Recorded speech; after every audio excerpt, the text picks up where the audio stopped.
కులగణనకి దేశంలో రాహుల్ గాంధీ, రాష్ట్రంలో రేవంత్ రెడ్డి హీరోలు అన్నారు కాంగ్రెస్ నేత జగ్గారెడ్డి. కులగణనపై మోదీ తీసుకున్న నిర్ణయం హర్షణీయమని, క్రెడిట్ రాహుల్ కి దక్కుతుందన్నారు. రాహుల్ గాంధీ వచ్చిన ఐడియా మోదీకి ఎందుకు రాలేదు అని బీజేపీ నేతలకు నిద్ర పట్టడం లేదన్నారు. రాహుల్ గాంధీ చెప్పిన మాటను అనుసరించి కులగణన చేసి రేవంత్ జాక్పాట్ కొట్టారని తెలిపారు. తెలంగాణలో రేవంత్ చేసిన కులగణనపై కిషన్ రెడ్డి, కేటీఆర్, హరీష్ ఏం మాట్లాడినా ప్రజలు పట్టించుకోరన్నారు. దేశవ్యాప్తంగా కులగణన గణనలో మతాల ప్రస్తావన ఉండదని చెప్పాల్సిందే కిషన్ రెడ్డి కాదని మోడీ చెప్పాలన్నారు జగ్గారెడ్డి.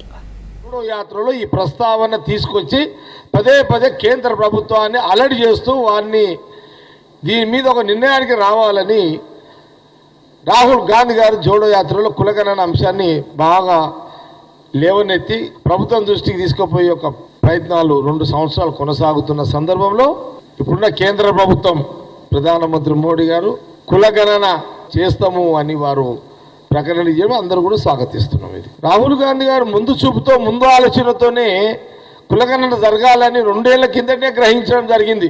కేంద్ర రాజకీయాల్లో కులగణన విషయంలో రాహుల్ గాంధీ హీరో అయితే తెలంగాణ రాష్ట్రంలో రేవంత్ రెడ్డి హీరో అయిపోయాడు. బీజేపీలో ఇప్పుడు ఎన్ని మాట్లాడిన లాభం లేదు. ఇక యావత్ కాంగ్రెస్ పార్టీ మోడీ గారు ప్రధానమంత్రిగా తీసుకున్న ఈ నిర్ణయము మంచి నిర్ణయము. అయితే బీజేపీలకు ఏముంటుందంటే ఫస్ట్ మోడీ గారు పేరు ఉంటే బాగుంటుంది అని ఫీలింగ్ ఉంటుంది, సహజమే కదా.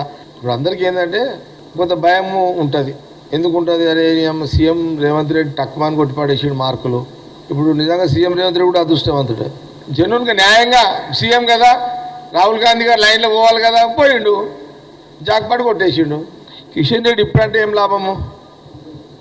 రాహుల్ గాంధీ గారు అనకముందు అని ఉండాలి. ఇప్పుడు ఎన్నాళ్ళు ఉండిపోయి మీరు బీజేపీలో ఇది రాహుల్ గాంధీ గారు ముచ్చటినే అంటారు కులగణన. నువ్వు ఊర్లో పోయి చిన్న పోరని అడిగినా వాడు అదే చెప్తాడు. ఎవర్రా కులగణన ఫస్ట్ ఎత్తిరంటే రాహుల్ గాంధీ అని చెప్తాడు. రాష్ట్రంలో ఎవరు రాయన అంటే సీఎం రేవంత్ రెడ్డి అని చెప్తారు. ఇప్పుడు మనం ఏం చేస్తాం?